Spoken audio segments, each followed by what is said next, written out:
future of work. What does it mean, to us? So I want to welcome each of us to this webinar, and I'd like to thank our panelists who are here today. Before the program starts in earnest, this webinar is organized by the Design Thinkers Group. Design Thinkers Group is in 27 countries now currently, and in Africa we only have Nigeria and South Africa. My name is Kunle Yanda, and I'm the managing partner of Design Thinkers Group in Nigeria. So the logistics for today is that all participants will be muted. At the end of the presentation, those of us that intend to ask questions or contribute, you'll be able to do that using the Q&A features in the webinar application. And within 24 hours, we are going to send to you the recorded version of the webinar. Everybody is going to have that. Our agenda today is very simple. We're going to do welcome and introduction. Then we'll talk about the future of work. How do we execute? Future of work. What does design thinking have to do with future of work? Then after that presentation, there's going to be a panel discussion. At this time, we want to launch the first poll.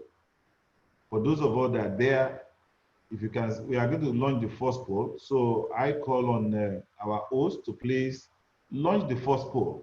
And the first poll is, with the low level of technological advancement in Africa, do we need to be concerned with the future of work, given that we are still battling with basic infrastructural support? So at this time, we would need your response to this question. And the options we have will be yes, no, not sure. Okay. Doctor, please, can you be on slideshow? Yeah, oh, okay.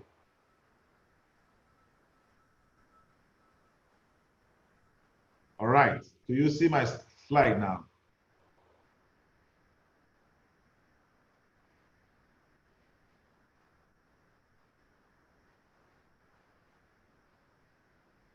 Okay, let's launch the poll.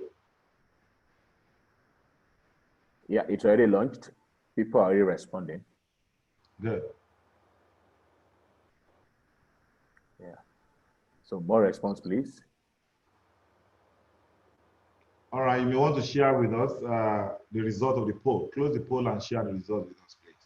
Okay. So there you have it. Okay, yes. So how many people responded? 100% of those that responded said yes. Okay, thank you so much. So we need to be concerned about the future of work. And we thank you for that response. Whether our response is accurate or not, we will wait on our panelists to give us their insight.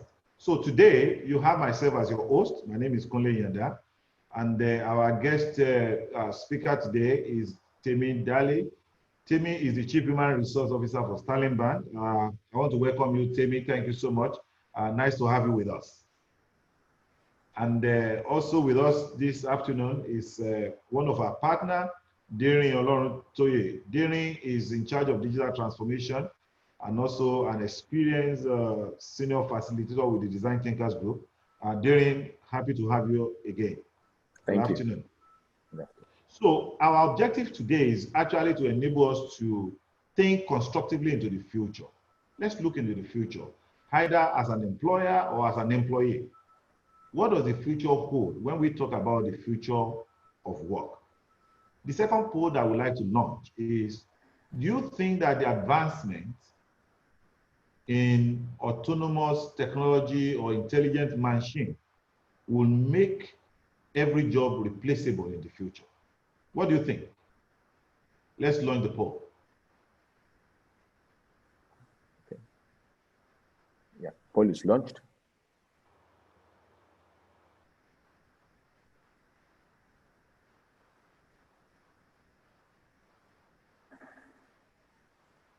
Okay. Okay. Yeah. 61% have responded, so let's wait a little bit more for more people to respond. Okay. Okay.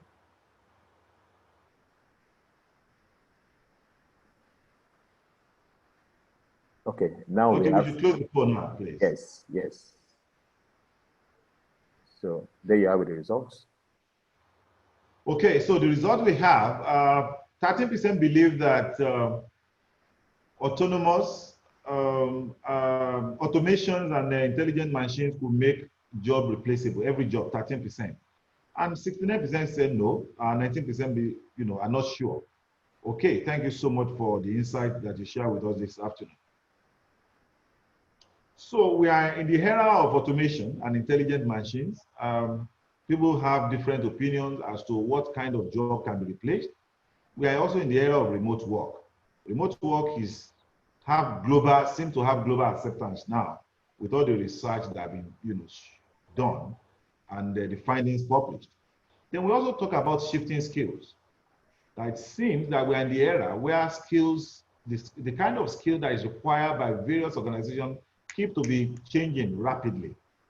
What challenge does this have for human resources?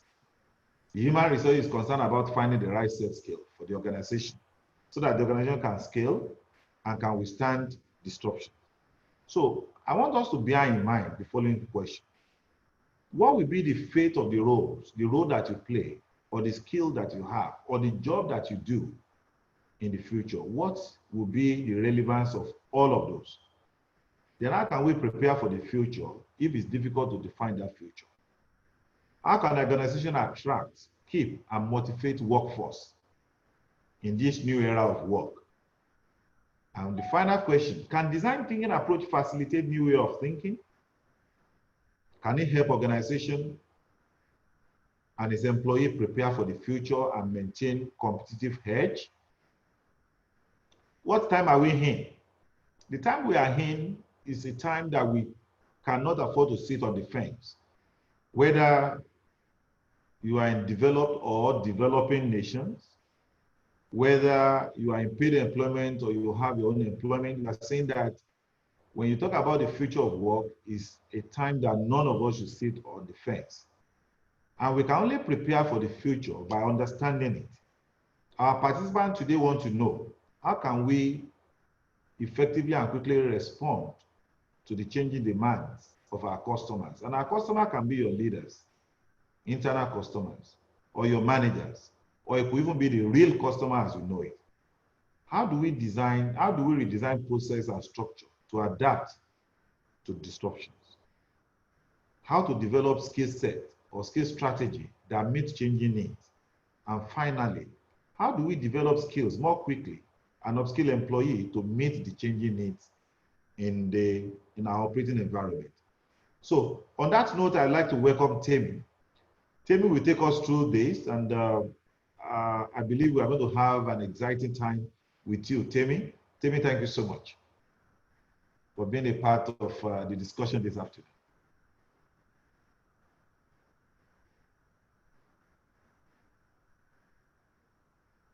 Over to you, Temi. Hey, good afternoon. Yeah. Okay. I have a couple of slides that I want to share.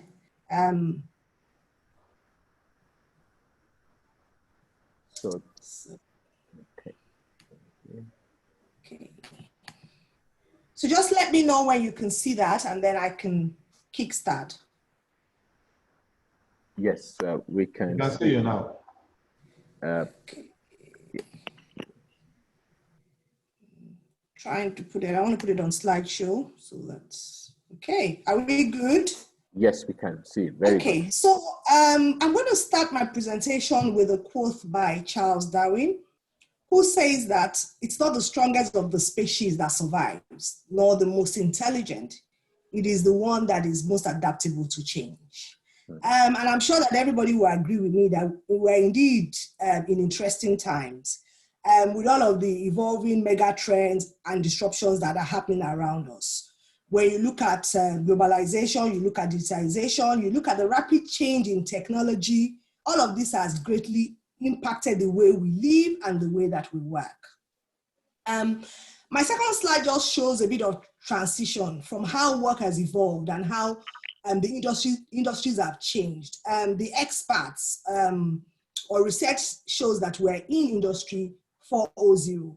But if you look at this table, you can see how work has changed over the years. So we went from industry 1, which was about mechanization and steam powering, to mass production, and then automation, and then computers and electronics. And then we're now right in the middle of industry 4.01. And everybody speaks about the rise of the social enterprise. What is the rise of the social enterprise? It is organizations that are now much more interested in not just making profit, but being able to impact and influence the environment and everything around them. It's now becomes the question of why. Why are we here? Why are you here? There is more increased collaboration with external actors. We hear a lot of partnership between banks and fintechs and all of those things, because that is the only way where we can play in these times. The interesting thing, my couple of slides are going to speak to some of the conversations that we've all been having around the future of work. But we can all agree with me that with the event of the COVID and the pandemic, the time that we thought that we had, so a lot of the conversations around the future of work seem to predict that a lot of the changes, the real changes will happen around 2022, 2025.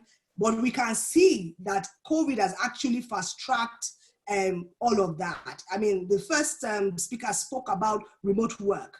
A couple of months ago, remote work seemed like an alien idea to a lot of organizations, but now we have all embraced it. And a lot of the conversations around the future of work prior to COVID talks about how do we become more digital? What really is this future of work? How are we going to operate?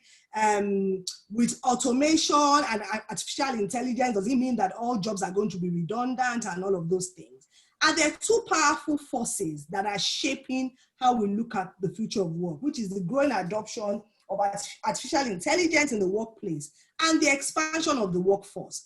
You will agree with me that right now, most organizations, you have 4 generations working in the workspace, and you have to ensure that you created the right environment for the employees. You also have the same when it comes to your consumers. You have a whole merge of different generations, and their demands are different. The things that they look for are different.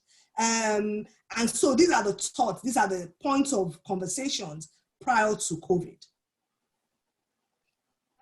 In late 2018, going to 2019, the World Economic Forum did some survey and some analysis, and they showed us some of the roles that they think would likely be redundant by 2020, and some of the new emerging roles, and some of the roles that seemed like they were going to be stable. And at the bottom of my slide, I'm sure we'll share the slide after my presentation.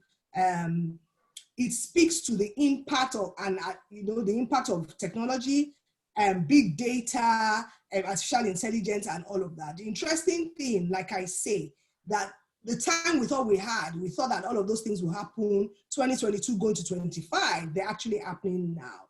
And that then informs the question of all of us in the room: are we ready, both as employers or employees, as consumers, even in our personal spaces? Are we ready for this change that has come upon us? This second slide just goes into more details about the roles that seem to be declining. The more we embrace automation, the more organizations transform digitally, and the roles that seem to be trending and growing, things about innovation, analytical thinking, design thinking, active learning, creativeness, critical thinking, complex problem solving, and a lot more of those things. And so, as we've all kind of settled into the impact of COVID, which has accelerated a lot of the things that we're doing, I'm going to give some facts on a recent McKinsey survey of 800 executives all around the world. And it has said that with COVID, 85% of companies have accelerated their digital transformation, and 67 have accelerated automation and adoption of AI. There's also been greater shift to remote working, especially in financial services and tech-led sectors. And so the question is, as we step into post-pandemic, what will be the mix of jobs and what will be the mix of job contracts that will be coming up? We're seeing things like the gig economy. We're seeing more demands for fixed-term contractors because of global mobility. Because the truth is that your talent pool now can be anywhere. Your talent pool don't have to sit in the same location where you sit. And so that means that there's going to be the emergence, and there are emergencies of new contracts and new roles and new ways of how we work. Some of the things that are the trends that we see around the work that we do. And if you look at this slide, you see that I've crossed out future, because for me, it's the work of now. I think that COVID and all of the mega trends has fast-tracked what we call future of work, and that work is now. And I'm going to speak more to how do we really define this future of work that we talk about. Some of the trends that we see during COVID and what is going to become more evident as we go into post-COVID is that there is increase of flexibility working. There is a lot of digital risk because, of course, the locations where we work are more. There's a lot more emphasis on knowledge management. How do you create the context to connect with all of your employees, with all of your customers, across board, whilst we all work, especially because we're all mostly working remotely.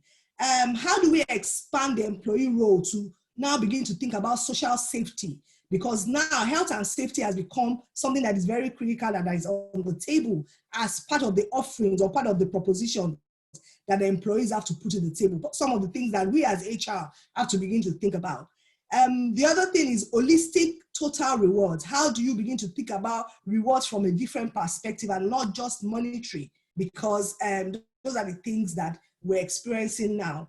And how do you transit? We talked about some of the questions the first speaker spoke about. How do you begin to restructure your processes? How do you begin to think about the skill set, the competencies that you need? So how do you transit from designing for efficiency to designing for resilience? Because with the way work is going and the changes that we are facing and the complexity of the times that we live in, the interesting thing is that whatever we define today might not even be what we need tomorrow. That is how rapid are the changes. But how are you flexible enough and adaptable enough to be able to deal with ensuring that your processes and your structures and even the talent pool that you have are designed for resilience? So how do we win? I want to speak a bit here about the changing nature of work, the worker, and the workplace. These are the three elements you consider or you look at when you're looking at the future of work. So we look in the context and understanding what is the work that needs to be done. What do we need to do at this time? Leveraging on technology, leveraging on automation. And this is where your design thinking comes in. And then we go to workplace. Where will that work be done? Now, a lot of us are working. We have some people working on site. We have some people working off site. We have some people working totally remote. How do we maximize collaboration? How do we maximize productivity? How is there consistency of our culture across the workforce experience? And then you go to the workforce itself. Who can do the work that we need to be done now? Who has the competencies that we need? Where do we get that talent pool from? How do we begin to enable alternate talent models in addition to full-time traditional employment? When we think about our gig workers, when we think about contractors, when we even think about resource funding, the way we do crowdfunding, where 3 or 4 companies are sharing the same resource.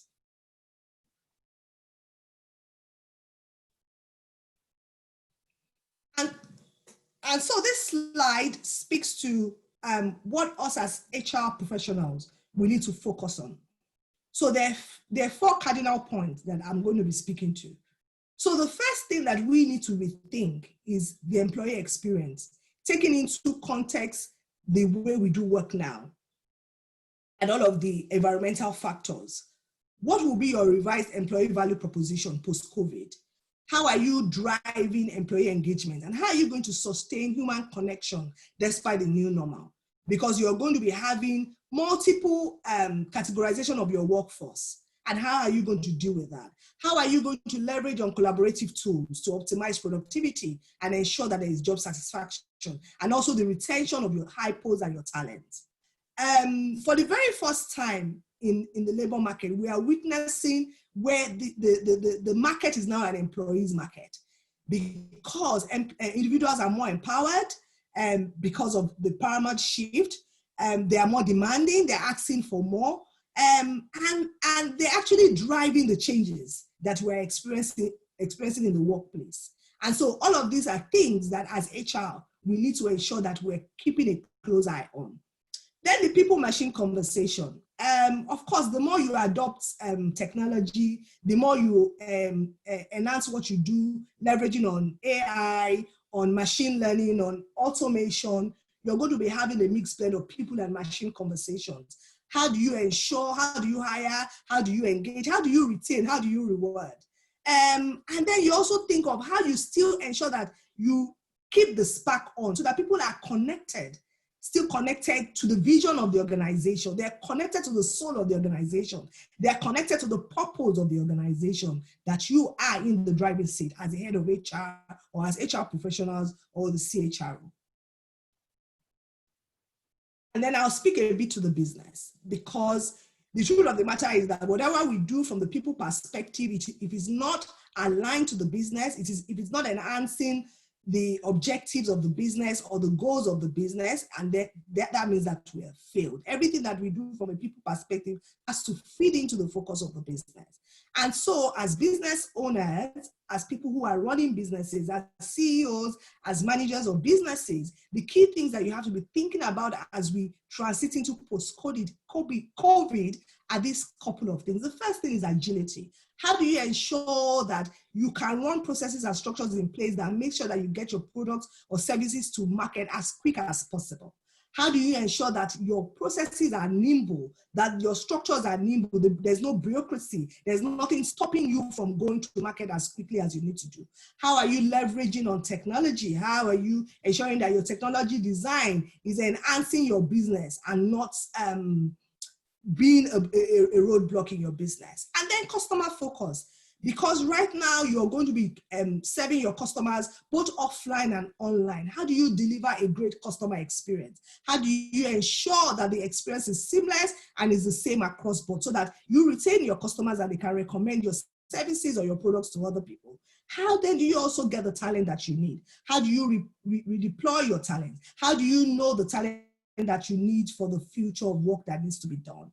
And then partnerships. I spoke about partnerships. It is critical. It is what we're all going to leverage on at this time. How do you identify the right partners in your ecosystem, the right alliances? How do you build those connections so that you can improve your go-to-market effectiveness? And I'm getting to the end towards the end of my presentation, but of course, before I go, I have to speak a bit about where I work. I have to speak about a few things that we have done at Sterling, and is evident in the results that we see. And so I want to speak a bit about our journey to the future. Our journey to the future didn't start now and didn't start when COVID started. This is something that we've always worked on. For us, especially from an HR perspective, our main focuses was on 4 key dimensions. The first being our people risk, ensuring that we understand our talent, we know where our risk is, we know where we resource from, we know where we recruit from. Ensuring that employee engagement was key, that our value proposition was top-notch, was innovative, was suitable to our own organization and to the dynamism of the people that we manage. The third thing is the bottom line, ensuring that everything that we do speaks to the objective of the business and of course speaks to profitability. And lastly, future focus. We started speaking about the future of work like 2 years ago. We started building future labs. We partnered with a lot of organizations. I started thinking about what talent do we need in the future. Even in terms of flexible work models, we had started doing remote working. So when COVID hit us, it was seamless for us to just scale, and it was easy for us to just go into that mode because we had started building the foundation. disruptive innovation, ensuring that we created the right culture. Digital, they say, is the new spirit of Africa. It is important that innovation is part of what you drive in your business at every time, that the employees you have that mindset, that adaptive spirit where they can adapt things easily because the change is rapid. And ensuring that they are empowered and they have an entrepreneurial mindset, so they own the business and they are running with the business. And of course, flexible workforce, ensuring that you have a mix of the workforce that you need. We all agree that with the experiences we're all going through, in some of our businesses, it is not possible for us to have full-time workers all the time. Do we have people that we can call on to work on projects? We give free STEM. Do we have gig workers on our books that we can leverage on, especially people in the technical, digital and data spaces, which are the skills that we need for the work that we need to do now? And the talent agenda has to be, it has to be on the table. It has to be an ongoing conversation at every point. And then also linking this to your positive business outcomes, ensuring that you adopt the agile way of working, and ensuring that it is yielding real results. And every time you're doing your engagement and ensuring that this is happening. And some of the few things that we have done, creating our academies to ensure that we're constantly retooling and reskilling our workforce. We're building in them the skills that we need, the competencies that we need. Because even when you look outside externally, sometimes you can't find these skill sets. And so we're partnering with organizations and building the skills that we need internally so that our people have more career opportunities and it's easy for them to be able to scale and move around. It's also easy for us to have that talent pool that we need internally to be able to drive our businesses forward. And that's for us is one of our major things. We call it our island capability building academies that we put in place to ensure that we're building the skills that we need today and the future. And my last slide just speaks to some of the products that we've been able to launch in the market that are very different from the offerings of other banks that differentiate us. And these are products that we've launched. They're innovative products. They're products that we've launched within the shortest space of time because we've adapted the agile way of working. And finally, I'm going to leave us with another quote that says that the future of work has been retired. COVID has retired the future of work. There's no more future talk. We've arrived. This is our opportunity to reimagine work and to do work in a way that has never been done before. Thank you very much, and let's build together. Thank you. Thank you so much, Temi, for that lovely presentation. And if I didn't hear anything at all, one of the things that you said that will stay with somebody like me is that the future is not in the future. The future is actually now. So we deceive ourselves by thinking that, oh, maybe the future is far away, is in a distant time. No. The future is now, and each of us need to begin to think about that. So you know what? The future is now. I have to seize the opportunity now. I also talk about being agile, being proactive, getting things done and do it now. In innovation, we always talk about fail fast, fail often, and that we need to experiment a lot. You need to build your creative confidence. For you to be agile, build your creative confidence. Don't be afraid to fail. When you fail, just start again and just move on. Thank you so much, Temi, for that. So I want to call on Darren now. Darren is going to take us through the future of work and how it relates to design thinking or human-centered design. Thank you, Darren. Thank you very much, Dr. Nyada. Again, good afternoon, everybody. After Temi spoke, I was actually wondering, do I actually need to speak again? Because it was delivered from the perspective of a practitioner, somebody whose hands are in the trenches, delivering and transforming organization. Thank you very much, Temi. I'll look at the human-centered design and its effect on the future of work. As we probably have the future of work program designed, the question is, how do we execute?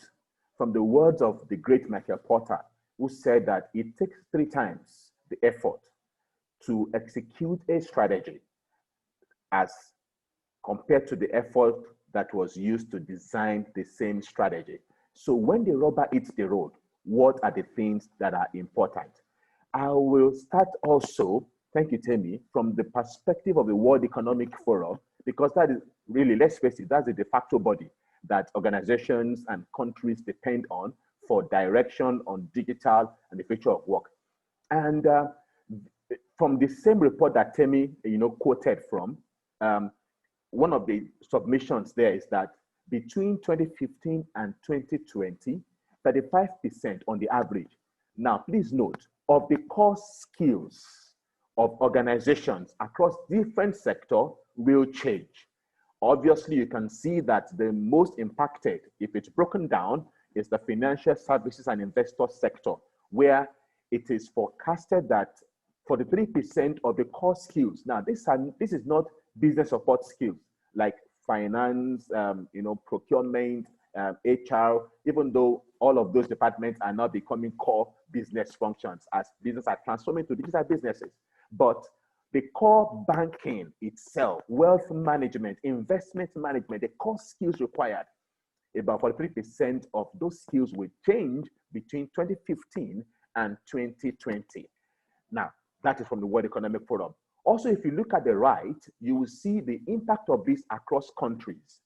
Europe, America, you will see China with 41%, Italy, 48% of the core skills that will be required to run businesses will change. Now, the right part talks about the level of preparation of different countries. You will see that the countries that are more prepared for the future of work, the impact is lower, like the US, 29%, the UK, 28%, and you'll be seeing a country like Japan, 25%. But also, you'll be seeing countries like, in the Association of the Southeastern Asian Nations with 19%. So level of preparedness versus the state of the economy will also determine the impact of the skills, the change in skills across different countries. Now, you will notice that Africa is missing here, except for South Africa. And many a times when the future of work report is being created, South Africa, because of its level of development, infrastructure-wise, is always being categorized together with European nations. So I went to the World Bank, the World Bank's future of Africa, future of work in Africa, the WDR, the World Development Report of 2019. And part of the submission that the World Bank sees is what you can call a double-edged sword. Double-edged sword in a sense that on one side, you can say, since 90% of the total employed people in Africa, in sub-Saharan Africa, are in the informal sector, which requires little or almost close to zero skills to run. Since most of the people are in that sector, then the impact from a few years to come from the WDR report of 2019 shows that the impact will be minimal on the informal sector. Okay, so it means that our conversation today is actually focused more on the 10% formal sector, according to the World Bank's report. What will be the impact? And that will be people like you and I, Temi, and all of us. So we from the 10% of the formal sector who will be impacted one way or the other with the current trends and technology. I just needed to, put that clarification, on the table. So the question will now be, will machines take over our job? Thank you very much for the poll. Most people, about 60% said no. And I think from what you can see also from the World Economic Forum, that is the same submission of the World Economic Forum. By 2022, based on the work that was done, the research that was done, the World Economic Forum looked at top 10 the emerging roles, that's job specifications across different organizations. And it is forecasted that there will be 133 million new kind of roles by 2022. And if you look at the top 10 declining roles, it is forecasted by the World Economic Forum that there will be 75 million declining roles that will be going into extinction by 2022.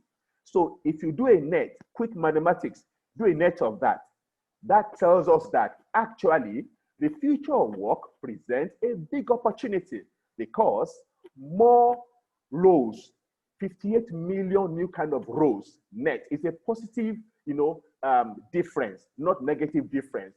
And so that is heartwarming to professionals like you and I in the room today. But the big question I always ask is, these 1.3 million roles, who are those that will take it? Are the people who are part of the current 75 million who are engaged in the current job of today, will they be part of that 1.3 million, or it will be new people entirely? Now, the answer depends a lot on what we do going forward. Temi spoke a little bit on this. I have also highlighted it, the growing skills that will be required to drive and to manage those roles that we saw, the emerging roles, the growing skills, top 10 skills again from the WEF is very clear. I actually, put a red box on this to show you that from number 1 to number 6, you can see that soft skills occupy number 3. Soft skills also occupy number 6, which is complex problem solving. And so soft skills are becoming a part and parcel of the requirement for being able to deliver on work, being able to deliver on the roles that will be required for anybody who will be employed going forward. So the question I asked, again, based on WEF submission, is that WEF says that it will require, on the average, a professional, it will require about 101 days of learning between 2018 and 2022 for us, for you and I, to be fully ready for the new kind of work that will be presented to us as people in the formal sector by 2022. And I always ask people, if you have not started in 2018, that means that the curve you have to go through will be very, very steep. Over at least, 1/3 of the year will be required if you're just starting in 2021 to be ready for what will stare us in the face. And like Temi said, not 2022, but actually now. So to start your journey as an organization or as an individual, how do you execute? How will you execute? It is very clear from what Temi shared that we cannot but consider the future of work program that you will map out for yourself as a professional, or that you will map out for your organization. We cannot but consider it as a business transformation program, because really it's all about the business. It is how the business can compete. It's about how the business can continue to be an ongoing concern going forward so that the business will not be disrupted. Therefore, the first thing we must note is that a future work program is actually a business transformation program. And if that is the case, the 4 phases of the business transformation cycle, as profiled and is being used globally by the business transformation management methodology, okay, shows us that there are 4 phases: the envision stage, the engage stage, the transform stage, and the optimize phase. So your future of work program, in executing, consider these 4 phases, which is not an event, but a cycle, because it continues to run as human beings evolve. Now, what we have seen is that organizations are not just using the business transformation methodology alone to deliver the future of work. Organizations are incorporating the design thinking, the human-centered design effect, into the 4 phases of the business transformation management methodology to drive the future of work.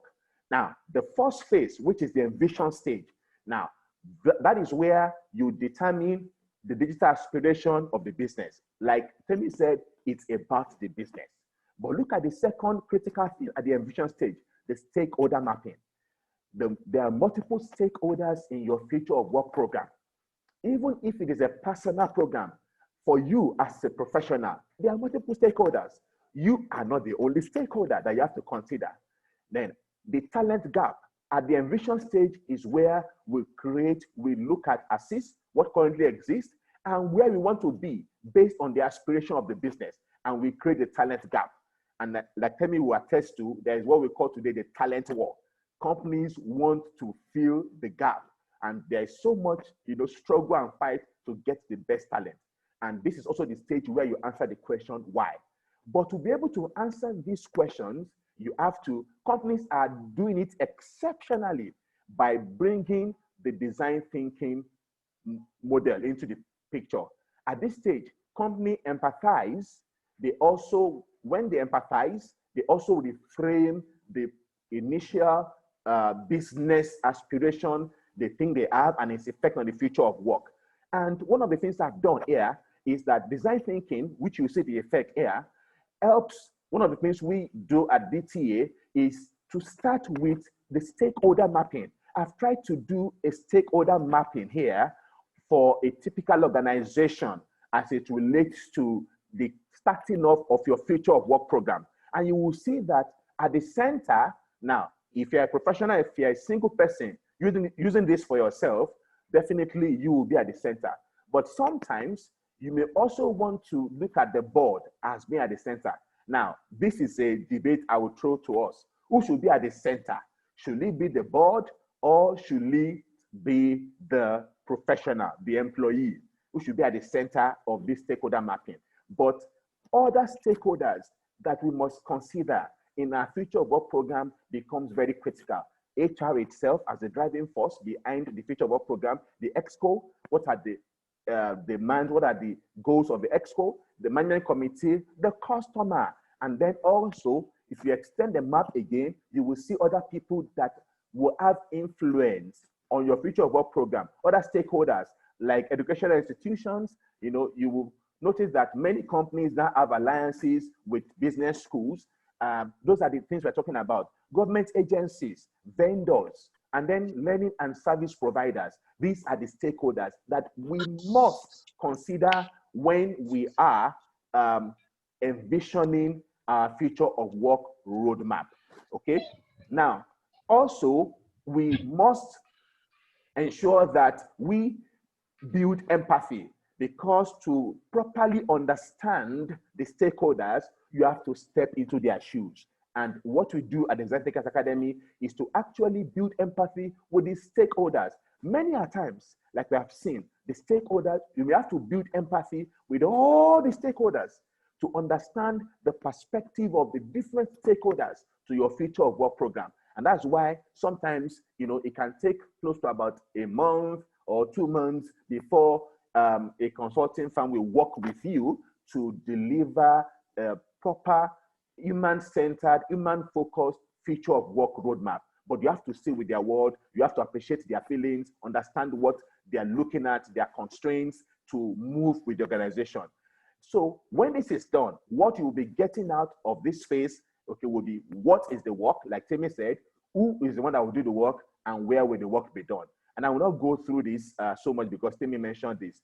The 3 categories of work that you will arrive at if you have properly done your envisioning will be work automation, work that will be augmented, and work that will be amplified. Typically, companies want to be at the space where they will be running work amplification. And I'll quickly say what's the difference.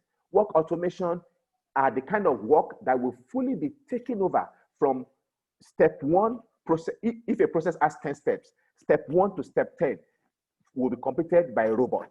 Work augmentation is this kind of work where humans will start step 1 to step 4, and then robots will complete, will carry out step 5 to step 8, and then humans will again now complete step 9 and 10. Now, work amplification is the kind of work where human beings and robots will be working together from step 1 to step 10. Now, which kind of work you will come up with in your roadmap depends on your digital aspiration. It depends on your digital strategy as an organization. And that's why you cannot detach the future of work from the digital business strategy of an organization. If it is an individual, a professional, you have to ask yourself, what is your own personal digital aspiration? Now, whatever it is will determine what you come up with. Now, stage 2, which is the engage phase, okay, in implementing and executing your future of work program. That's the phase where we build the plan of the work that will be done, the plan of where the work will be done, what needs to be in place. This is the place where more of the employees will be engaged.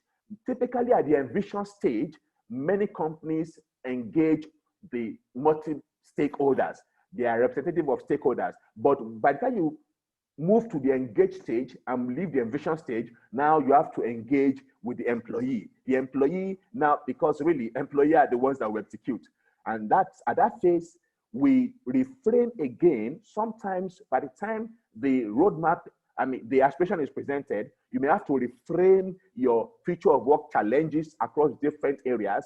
But much more, this is the point where employees begin to create ideas as to how to implement, how to execute on what has been envisioned by the stakeholder representative. Okay, and at this stage too, ideation is very, very critical.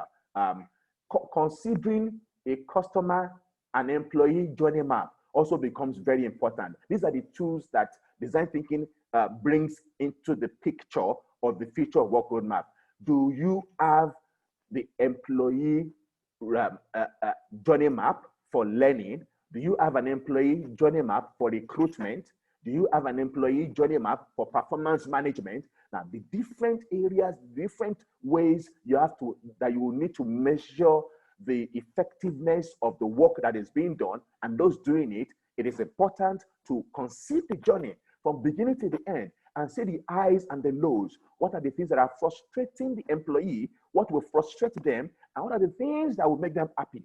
And obviously, your ideas and your breakthrough thinking will come from what are the things that will make them happy. But also, even what the things that are frustrating them too also presents opportunity for you to ideate and come up with what you can use to address that. And typically at this stage, we do so much of divergent thinking and convergent thinking, where we build ideas and then we arrive at final solution or final solutions in some cases to take to the next phase. And what you get out of the engage stage is actually the how. Everybody, and this is a good thing about design thinking because it brings collaboration. You will not need to sell to the employees how you will execute because the employee themselves are the ones that have come up with how to execute. And so the value of tears, as we normally say in transformation, the value of tears will be minimal for any organization. The how, the when will be very clear. The next phase is a transformation phase. And this is where you begin to actually implement using processes, using technology, focused on change management. Change management is critical. Managing the change, managing the employee state of mind, what they used to do, how they will do it now. Now, again, that depends on your strategy. If there are some work categories, job families that you feel that this job family, like Temi said, we have to outsource it, well, so be it, based on the value the business demands. But this is where we actually begin to implement. We advise using design thinking that you implement in prototypes, so that you can fail fast and fail often.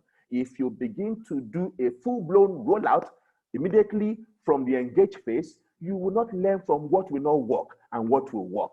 What will meet the empathy, the frustration of the employee, you will not learn on the effectiveness of the different ideas. So it's good to first roll out in prototypes before you come up with the final roadwork. And this is where, like I said, you try the experience. Also, customer journey map is important at this stage. We refer back to it. Now, this is one of the things we have done for a particular organization.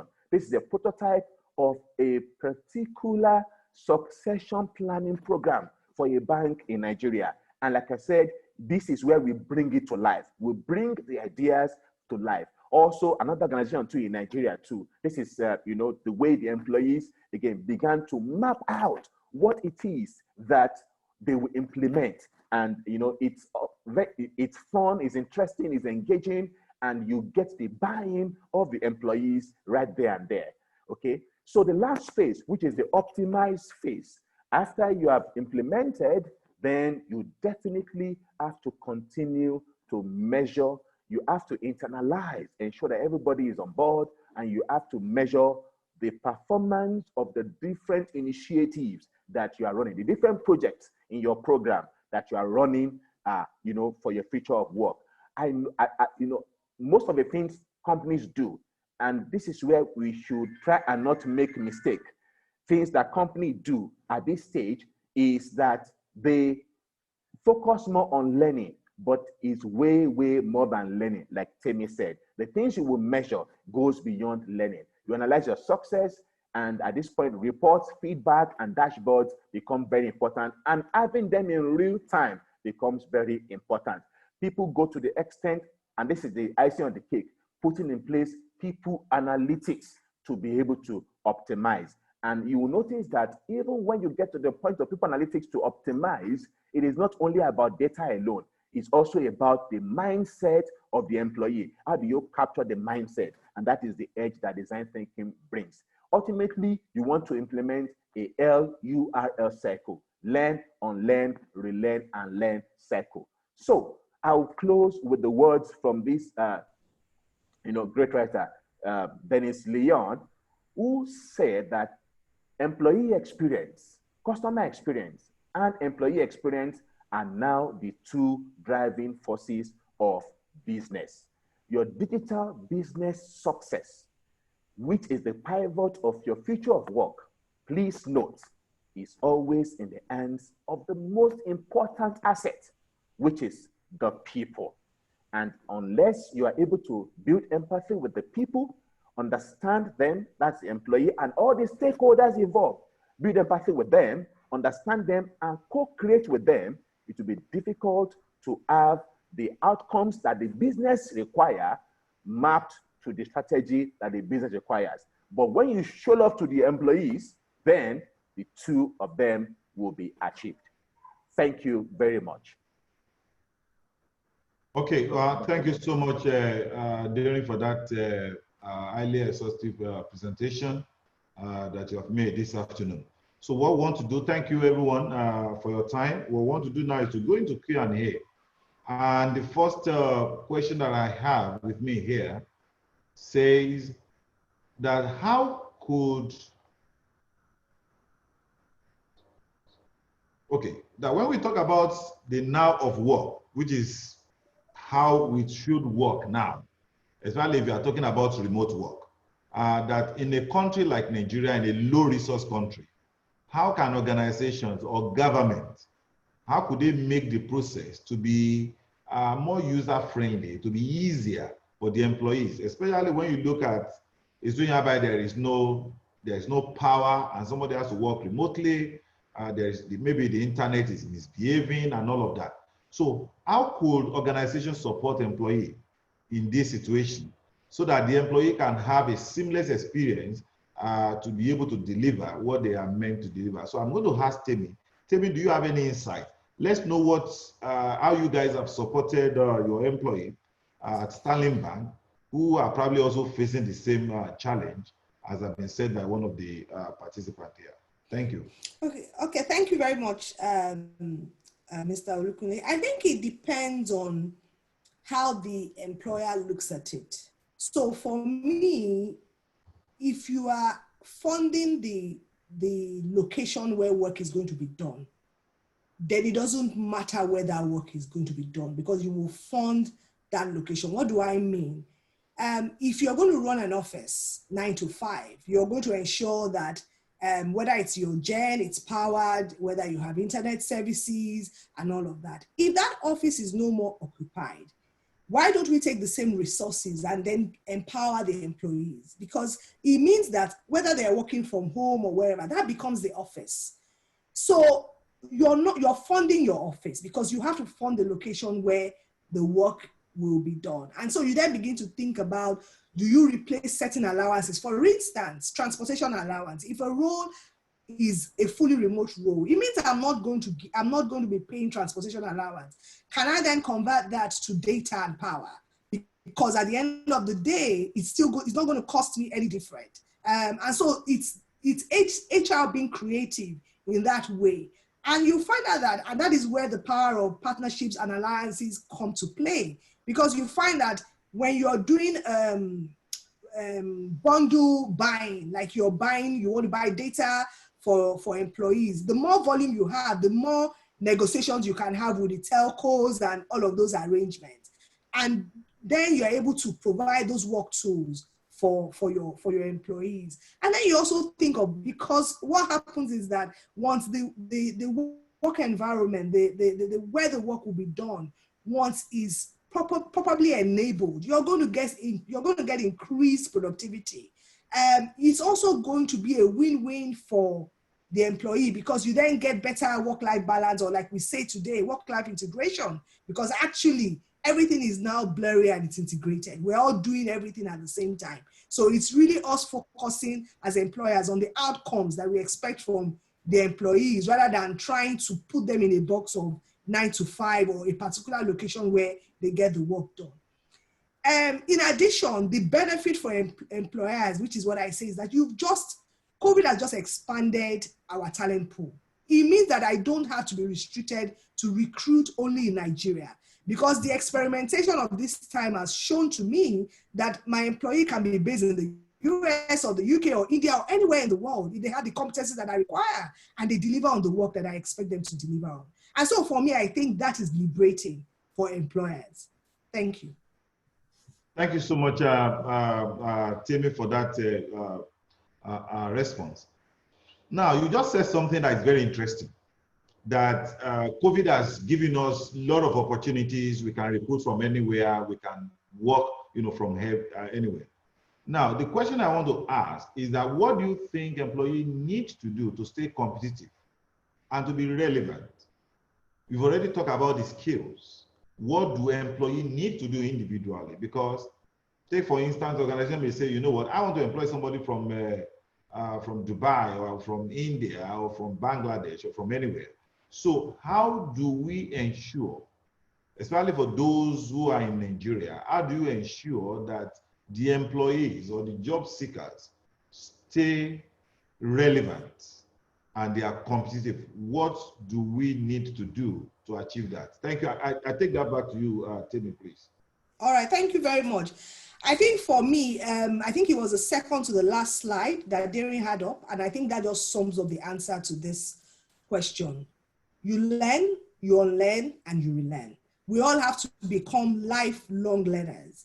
You have to ensure that you continue to hone your skills. You continue to, because the work is changing so rapidly. You keep yourself relevant by making sure that you are learning every time. And the truth of it is that learning has been made so easy now. There's so many platforms. I mean, like this, a lot of webinars, a lot of learning from the ecosystem. What happened in the past? We would have been paying so much to be on this sort of webinars. But now we have all of these opportunities all around us. How are you ensuring that you are aware of the changes, the trends in your field? How are you building the competencies in the roles that you want to play? Do you even understand how your role is changing? Have you done your research to know what accountabilities in your role will be taken over by automation? So then you begin to think about, okay, what is next for this role that I'm playing in? What is next for it? So it's just opening up our minds and ensuring that we're adaptable as human beings. We have to be so adaptable, and we just have to learn. Our learning agility has to be on a high at every point in time. One of the things that I say, it's something I say when I'm mentoring people. I say to them, I said, what is your employability index? And what do I mean by that is, okay, now you're employed. If you were going to employ someone in that role, would you employ yourself? And what is your employability index in the organization that you work, and even in the ecosystem that you operate? And simply, what do I mean by that? What value do you bring to the table?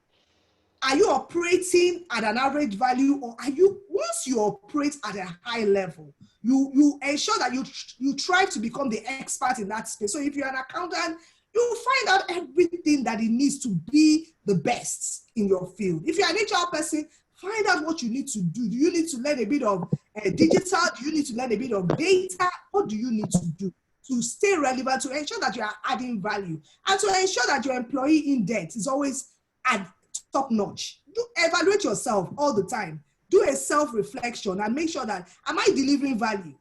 And it's so easy. Are you delivering value on the level you are at, or at a level above you? When you are delivering at a level above the level at which you have been operated, there is no organization, there is no supervisor that wants to lose you. Because of course they know that if they're going to replace you, they're going to be paying 2 times that. And so I think for me, it's just ensuring that you keep on learning, unlearning and relearning, and keep yourself up to date with what is happening in your environment and in your field. Thank you. Thank you so much. Beautiful, beautiful. The point is well made. Darren, I have this question for you.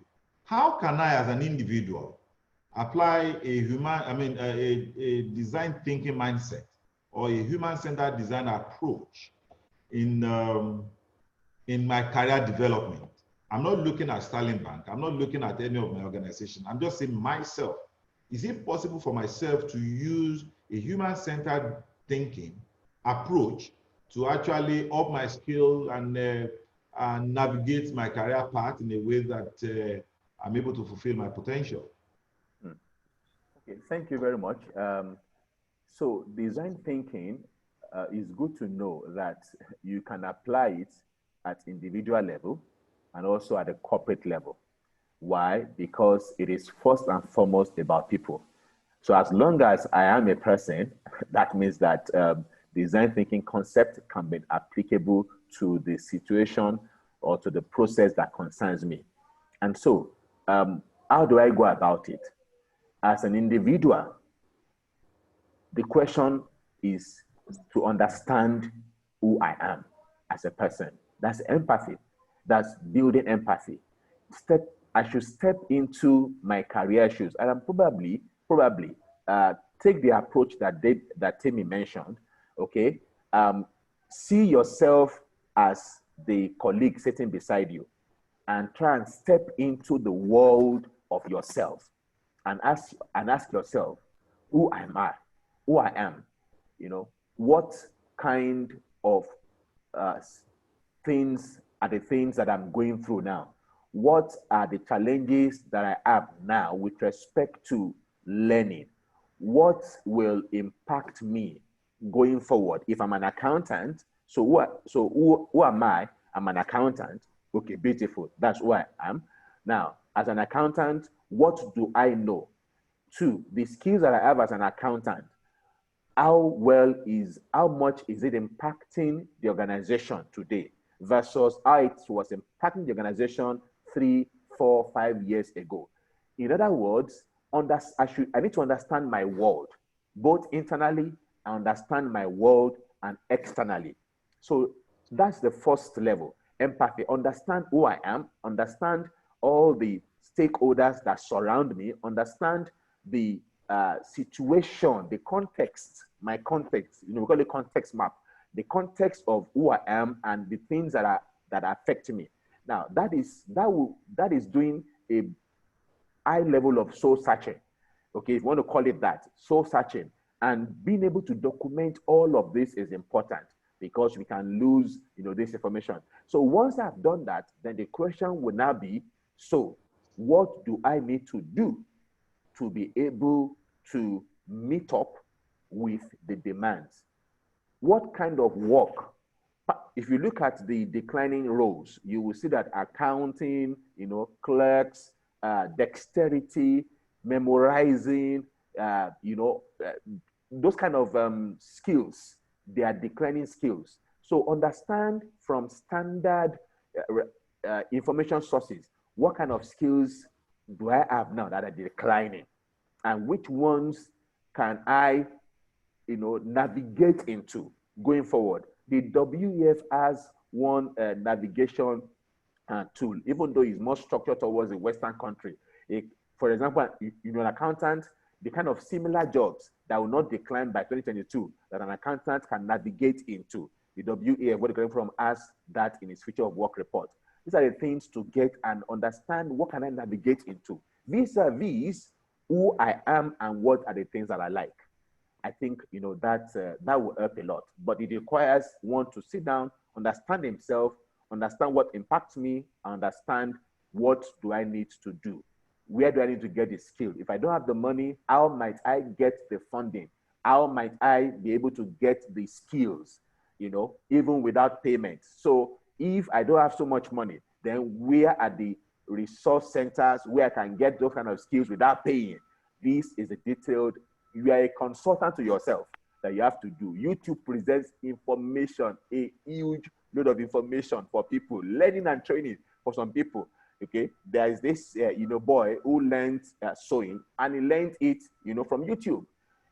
One boy learned karate and is now going to compete now at African Games. He learned it on YouTube. People are learning a lot, and it's free information. So, Doctor, I hope I've been able to address it a little bit. Yes. Thank you so much. That's a good one. Be your own consultant. Exactly. When we talk about human-centered design, and there's something you talked about, you put users at the center. So your user, when you talk about design thinking, your user is your employer, the person who's going to employ you. What are they looking for? Now, if you are able to understand who your users are, your employer now, if you are looking for a job, okay, what do they want? And they have already, help us with that to say, what, there's so much you can learn. You have to know those employers. What are they looking for? How can I provide that for them? He just took us through a design thinking, methodology that we do like maybe 4 or 5 days.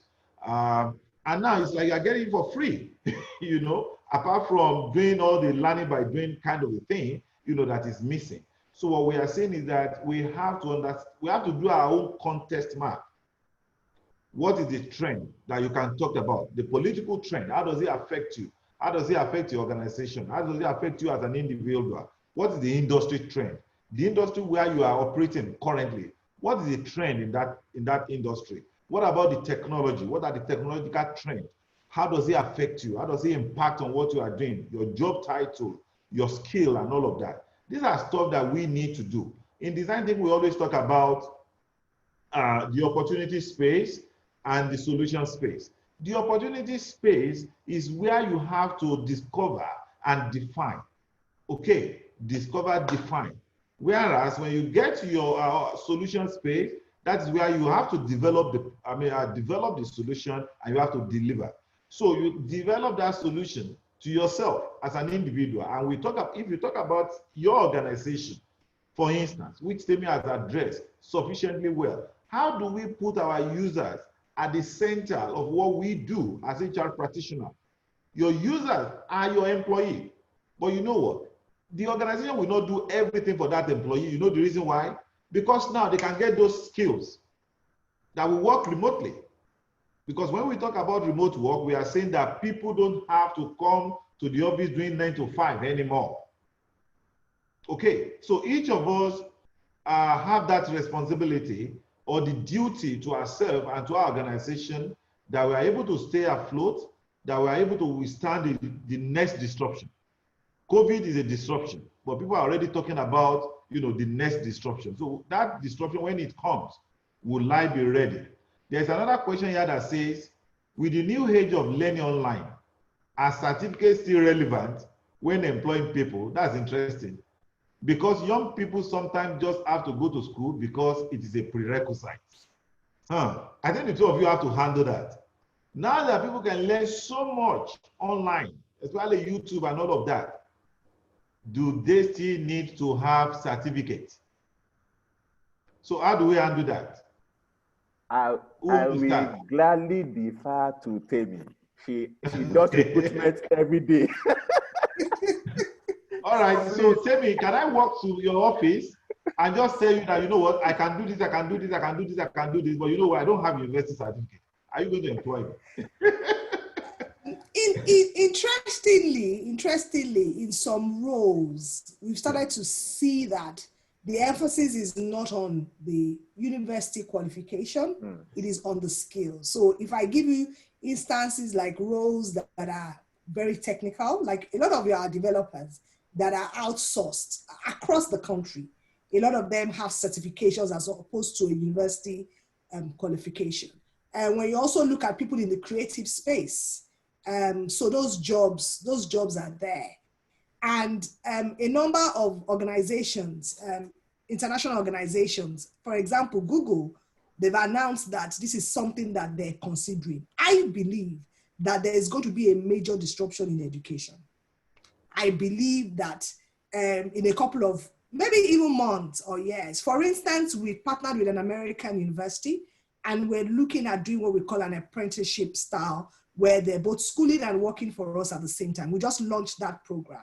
And there's been a bit of campaign around it. So a lot of organizations, a lot of academic institutions, even the government in other spheres, maybe not Nigeria, are thinking about this. We need the three major stakeholders here. We need the employers, we need the academicians, we need the schools. We also need our government to look at the policies and to look at all these things. But I know that the educational system is going to experience a major disruption as we move more into focusing more on the skills than qualifications. For the young people around me, what I say is that if you look at even our own time, maybe the baby boomers or the YX generations like they call, the honest truth is that our first degree is really foundational. A lot of us are not even practicing what we did as first degree, but it gives you the basis to build on.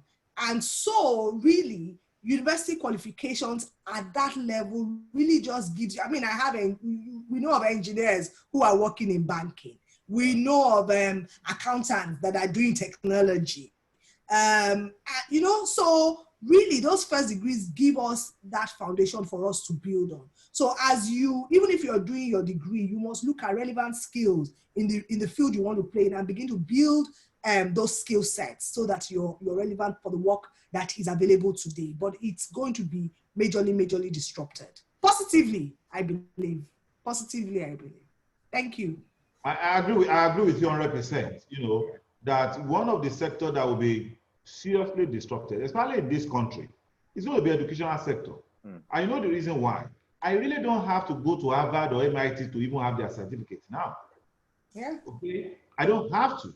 And if I know that, maybe Sterling Bank or this bank or all of that, they are asking for this, and I have that skill, and that skill, I am able to back it up with a certificate of competence or something from this, they will employ me, they will hire me.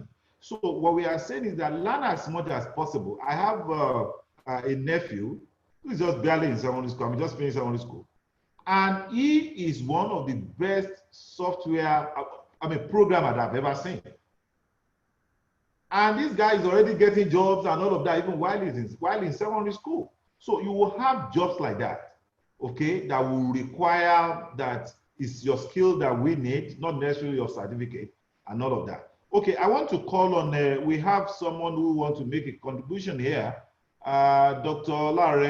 Israel Olare is joining us from California, I believe. So, Dr. Olare, we are glad to have you here. Thank you. Let me empower in. Can you unmute it? Yes. Yes. Dr. Olare, yes, please. Yes. Hello. Can you hear me now? Oh, yes, great. Yes, sir. Yes. I just wanted to say that, visiting Google, we were visiting Google as a school. I took a team of my students to Google in January, and the person that was facilitating our tour, my students were asking him, so what do we need to be able to work in Google? He said, just your skill set, competence in these areas, and we will just test you. Because prior to that, they were hiring only from the top 5 schools in the nation, top 5 universities. And they discovered that that was not necessarily meeting their need. And they decided to open it up to those who had the skill sets in the area of their particular need. Maybe problem solving, like we've said earlier, coding, is critical as a skill set, being able to understand the different ranges of programming and being able to utilize that in problem solving and critical thinking. You know, he said, and once you have those skills and you can demonstrate that you can do it, we hire you and we give you a project, and then we check back with you in 3 months. You know, that's really crazy, you know, that the project is self-paced and your mentor checks back with you to see how you're doing. And if you have questions for your mentor, you know, so these are the new areas where people are focusing. And I think, like both the speakers have said, you know, Tammy and Derry, you know, it's left up to each person to develop themselves, you know, and relearn and be able to fit into those skill sets that are necessary in the area of their target. Thank you. Thank you so much for that insight. In the absence of any other questions, we are at the end of this presentation. It's supposed to be 90 minutes. I think we have done like about 76 or 77 minutes. I want to thank every one of us that attended. I want to thank our presenter, Derry and Timmy. Beautiful job that you guys did. And above all, please, as we close, one thing that Timmy said that is very insightful, just be at your best. Okay, when you are at your best, you cannot be displayed. Half rate does not cut it for anybody anymore. Because if you are comfortable with the half rate, the organization is looking for the best, like Dr. Olaore said. And the best does not necessarily have to come from a particular university. Once you have the DNA of excellence in your system, the organization will look for you. And they don't even want you to go. I think that's very insightful for someone like me. And I just want to thank all of you. Timmy, thank you so much for being a part of this. Derry, thank you so much for being here. And all our participants want to thank you for your time. We do believe that you will join us at our next webinar that will be announced. Thank you so much, and God bless. Thank you, Timmy. Thank you again. Thank you, everybody. Thank you very much. Bye. Thank you very much. Thank you, Dr. Lukule. Thank you, Derry. Thank you, everybody. Thank you so much. Bye. Have a lovely evening, please. Or morning to those of you who are outside of Nigeria. Thank you.